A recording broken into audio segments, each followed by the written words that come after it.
La vida de un soldado en la Segunda Guerra Mundial era dura, impredecible y llena de sacrificios. Detrás de cada batalla y cada victoria, había hombres jóvenes que dejaban sus hogares para enfrentarse a un mundo de incertidumbre. Un soldado común solía tener entre 18 y 25 años. Muchos eran campesinos, obreros o estudiantes antes de ponerse un uniforme. Al ser reclutados, pasaban por un entrenamiento corto e intenso. Aprendían a disparar, marchar, sobrevivir con lo mínimo y obedecer órdenes sin cuestionarlas. El tiempo de adaptación era breve, porque la guerra no esperaba.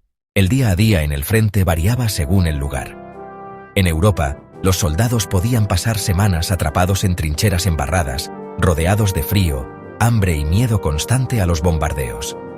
En el Pacífico, la vida se daba en selvas húmedas, infestadas de mosquitos, calor insoportable y enfermedades como la malaria. Pero en ambos escenarios, el denominador común era la tensión. Nunca sabías cuándo el enemigo atacaría. Dormir era un lujo. Muchos descansaban pocas horas, con el rifle al lado, listos para levantarse al sonido de una alarma. La comida consistía en raciones militares, muchas veces enlatadas y repetitivas.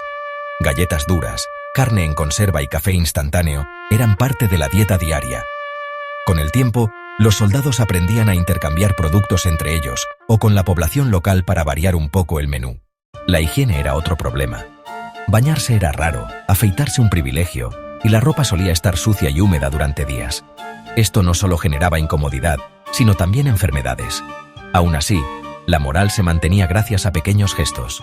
Una carta de la familia, una fotografía guardada en el bolsillo o una canción entonada entre compañeros. El vínculo entre soldados era lo que más los mantenía en pie.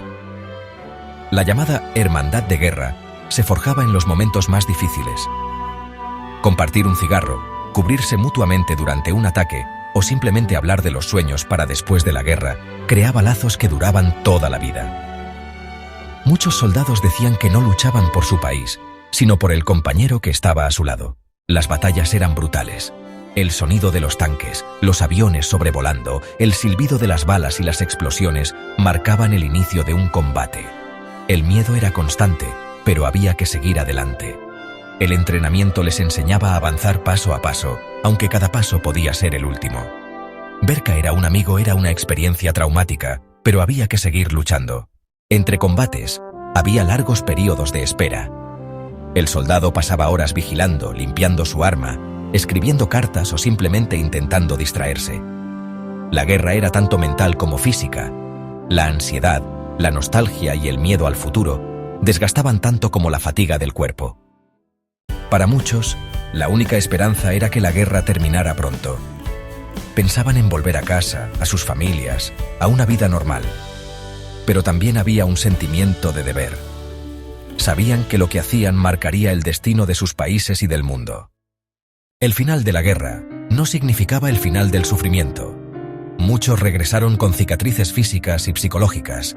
El llamado estrés de combate, o lo que hoy conocemos como trastorno de estrés postraumático, acompañó a miles de veteranos durante el resto de sus vidas.